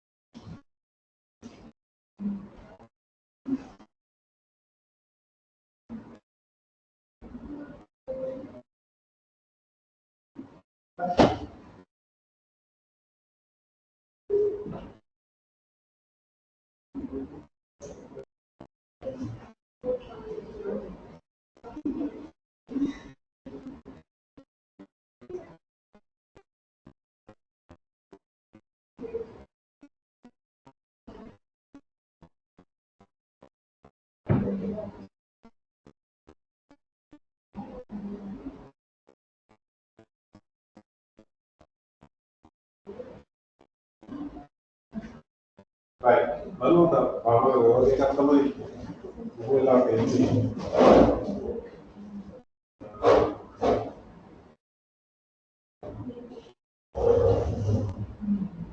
Right. Mr. Bhima, the promoter of GP8 Private GP8 Limited, had engaged into a contract with Mr. Asan, the promoter of a company, engaged into contract with another person to purchase 10 laptop computers on behalf of the company before the incorporation of the company. Right? So this is a pre-incorporation contract. Right? Then it says, after incorporation, the board of directors of the company refused to ratify the contract. On the basis, the laptop computers are not within the requirements of the company. Accordingly, all the laptop computers were returned to Asanka, right? Third party. Asanka is third party. Laptop computers were returned to Asanka, third party, who alleged to have a loss of 500,000 rupees by this transaction. Right? So the Asanka says that he incurred 500,000 rupees loss, right? Then required to explain the legality of such transaction. So, legality of the pre-incorporation contract we have considered, right? And responsibilities incurred to the promoter if such transactions, responsibilities incurred to the promoter of such transactions under Companies Act, right? Number 7 of 2007. Right. So, what are the responsibilities incurred to the promoter and the legality of the transaction? Right. So, now, first, this is a pre-incorporation contract, right? Now, when we consider the legality, then we have to consider the two concepts, right? The first one is the concept recognized under the law agency. What happened to the pre-incorporation contracts? So basically, we have to consider about the case law, and thereafter we have to reach to a decision on the law of agency. What happened to the pre-incorporation contract, and then thereafter we have to consider the position under the Companies Act in section 23, like subsection 2 and 3. Then thereafter, it refers to the responsibility of the promoter. Now, responsibility means actually by engaging into pre-incorporation contract, promoter gives two warranties to the third party. Now, here actually the company is incorporated. The warranty is fulfilled, but the second one is breached by the promoter. It is to ratify the pre-incorporation contract. It actually what happened, like third party, Asanta, can claim damages from promoter. Right? That's all. Again, we will be able to do it. Right? Pre-incorporation contract, right? We have to mention about the pre-incorporation contract.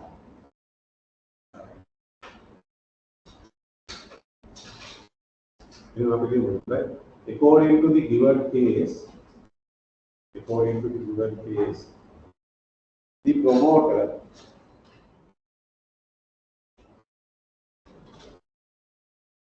according to the given case, the promoter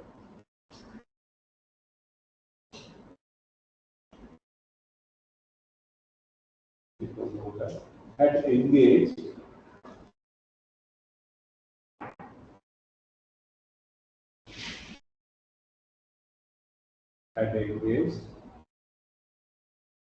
into a pre-incorporation contract.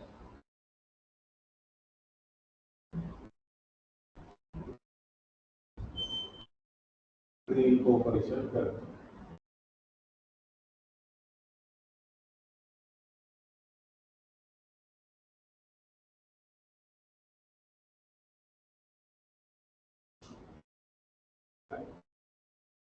The next slide we can say, right?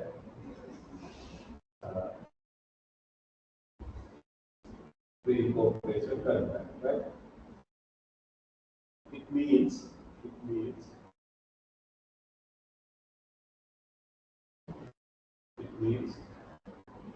promoter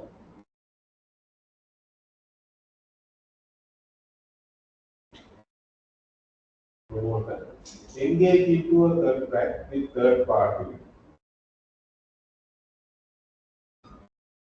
Engage into a contract with third party.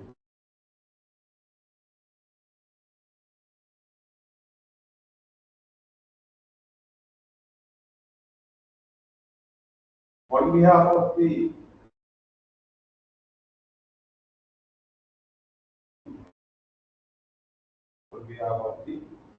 company,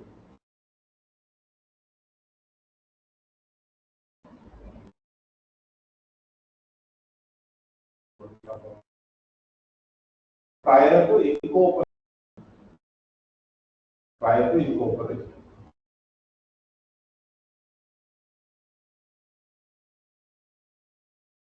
prior to operation.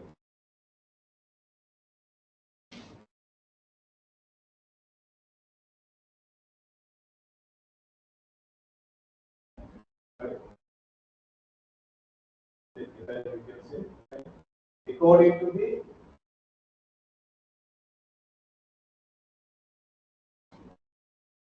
concepts recognized under according to the concepts recognized under law of agency, law of agency,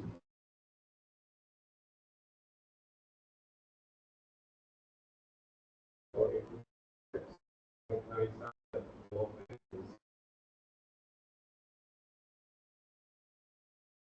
the company cannot ratify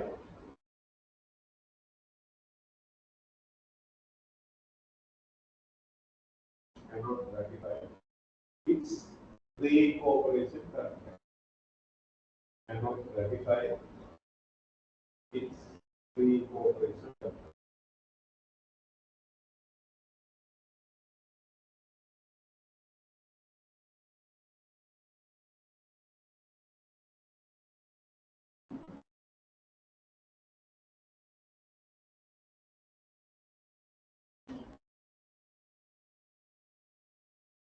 Pre-cooperation contract. Right?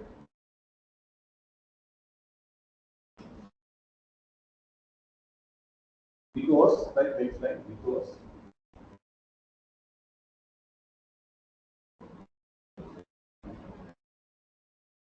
on the date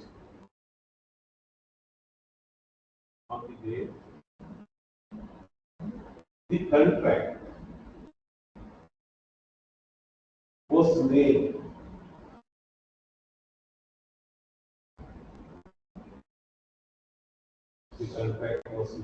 between promoter and the third party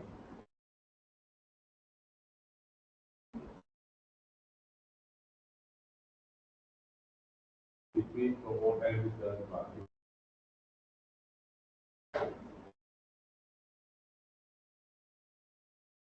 The company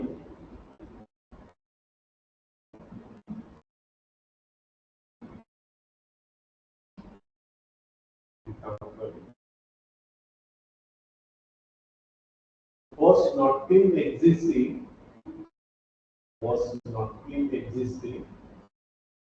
with contractual capacity.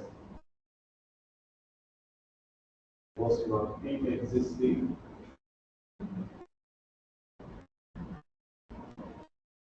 with contractual capacity. ඔයගොල්ලන්ගේ class එක යන exhibition එකක් නේද? ඒක පාඨමාලා කරලා business ලෝ කරලා බැහැ නේද? හරි. නෑ. නෑ කියන්නේ මම ඒජන්සි වල අරගෙන තියෙන ලොක් එකක් දෙන්න ඒක බලා ගන්න. අපිට තේරෙන්නේ අපෝ.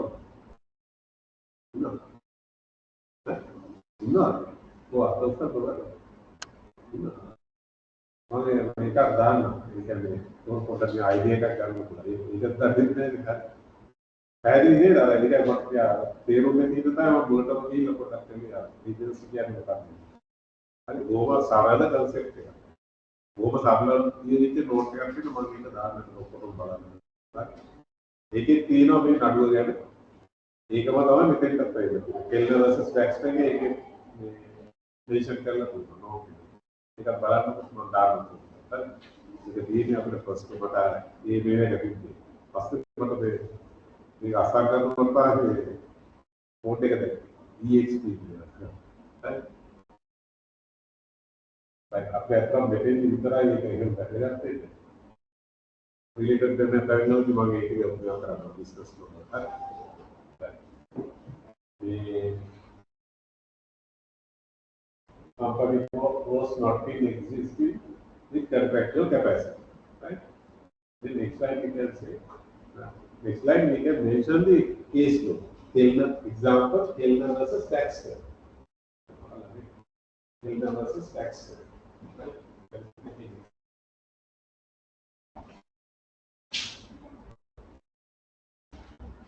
Kellner versus Taxter. ඒක තමයි ගැටම පොඩි මේ කතන්දරයක්. Kellner versus Taxter. So this is the concepts recognized under common law. So according to the law of agency, right? Then next slide we can say. Next slide we can say that. However, according to section 23 subsection 2.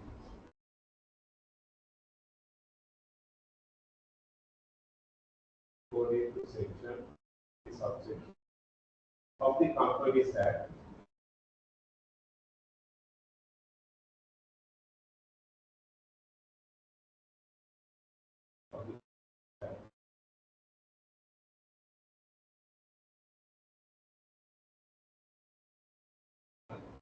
a pre-cooperation contract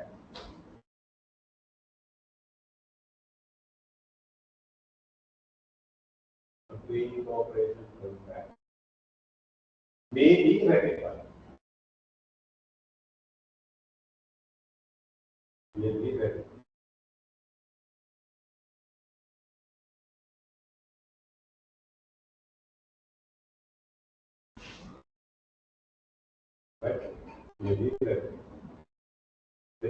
time we can say further. Right? According to section 23 subsection 3,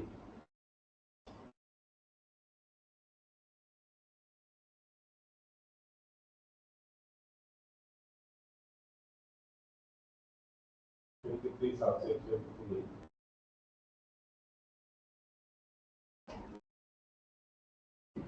After ratification,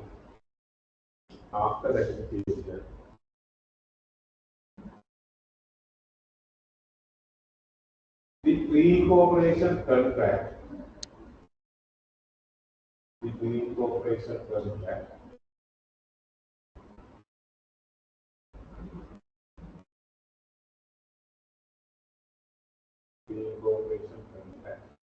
is valid and enforceable.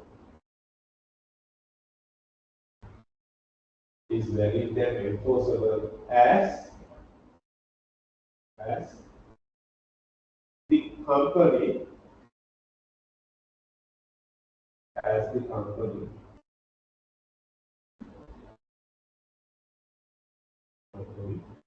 been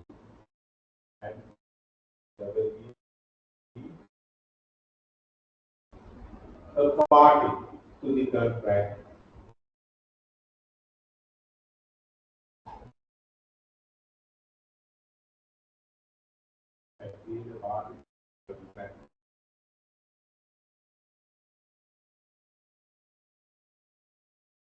at the time.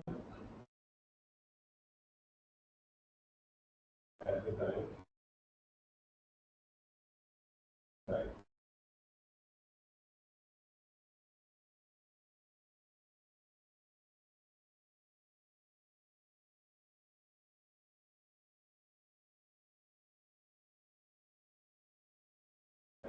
Of making it.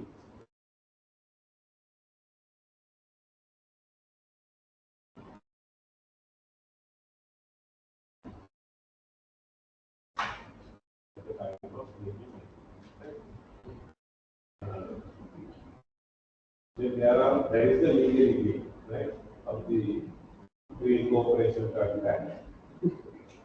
We can consider the responsibility of the promoter, right? It's that we can say, however,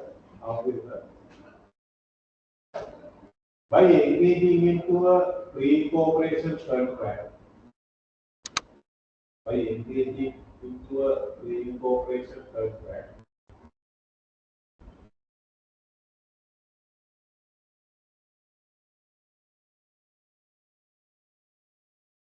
entering into a pre-incorporation contract.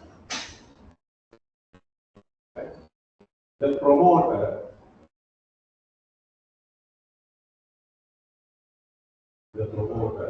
gives two warranties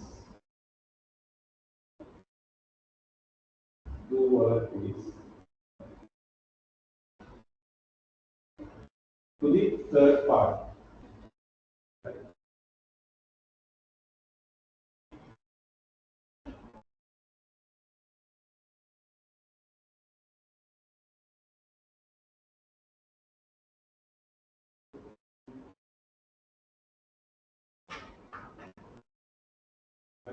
The next line we can say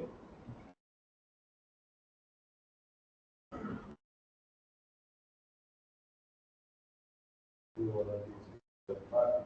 Right? Out of these warranties,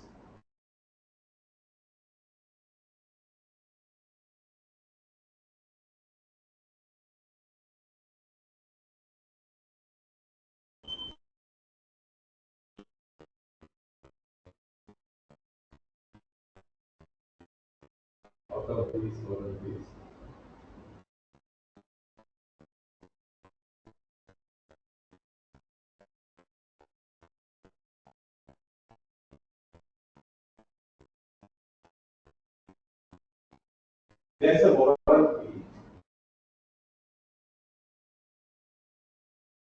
as to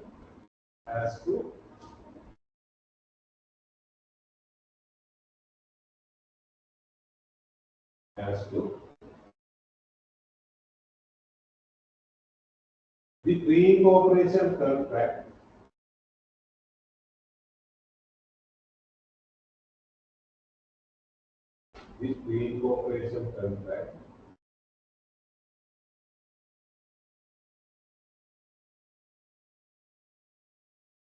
will be ratified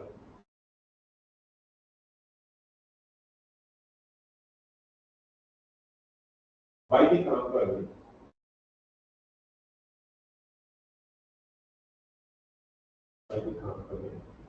within reasonable time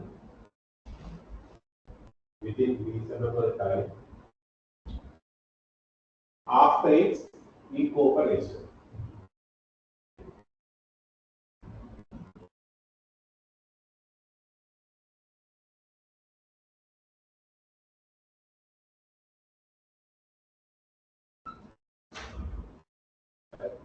The next line we can say, according to the given case,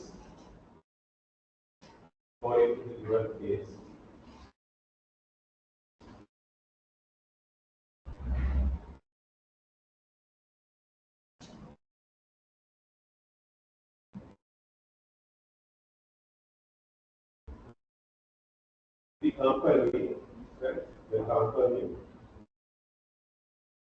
company refused to ratify the contract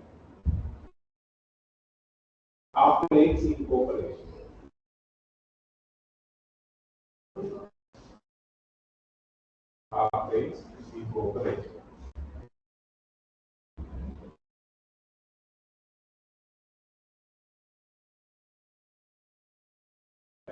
The next line you can say, therefore,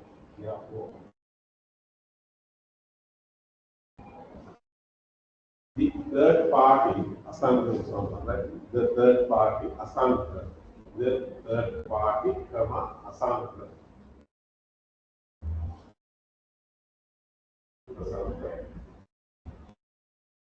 can claim damages,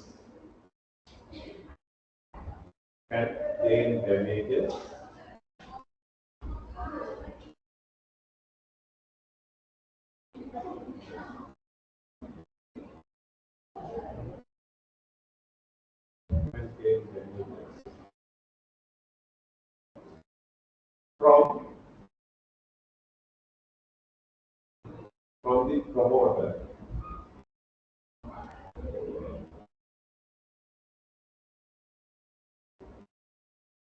on the basis of breach of warranty.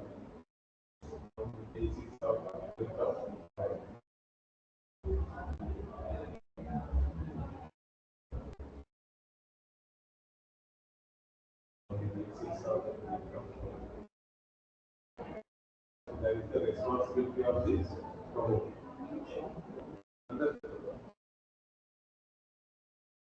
On the basis of breach of morality. And ಈಗ ಏನ विनोबाड़ा contract law. हमारा काम है conditions and terms release and हम उदाहरण कर जिसको बोलते हैं कि कानून terms के कानून आपको कोटास लेकर दे देगा करता है कौन दे इसी ऐसे को वारंटी की काम है दिया है कौन दे इसी क्या है बारह पता है right vital terms which are going to the root of the term right ये दिखा रहा है आपको ये है अभी आपको compare the contract with the tree, right? Actually, root of the contract, the root of the tree can be treated as conditions. All the other components are treated as warranty. Right? Roots are conditions. Vital terms. If we cut down the roots, then what happens to the tree? It will die. Right? Automatically it will die. So same as a condition, like vital terms are known as conditions. So actually, by comparing with others, we have to decide whether it is vital or not. Right? That's what I have done. Right? We compare the rental with the payment rate of the electricity, right? So even though there is a breach, right? Breach of payment of rental to be treated as a condition. So there is vital, right? It is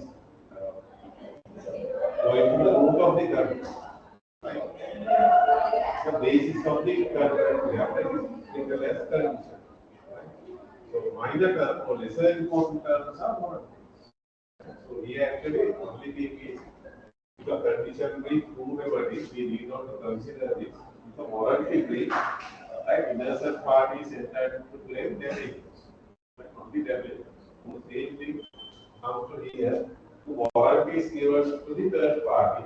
Then what happens if the promoter breach one of these warranty, then he is responsible to pay damages to the party, right? First thing is with regard to incorporation, because this is pre-incorporation contract, we don't know whether the company will incorporate or not, right? Will be incorporated or not, right? So the first warranty given as to incorporation. And the second thing is after incorporation, the contract is ratified. We don't know whether the contract will be ratified or not. Yeah, so the warranties, company, contract will pre-incorporation contract will be ratified within reasonable time after its incorporation. Right? This will happen if one of these warranty breached by the promoter, right? Then he is responsible to pay damages. That's all, right? The third party is entitled to recover damages from the promoter. Right? Is there any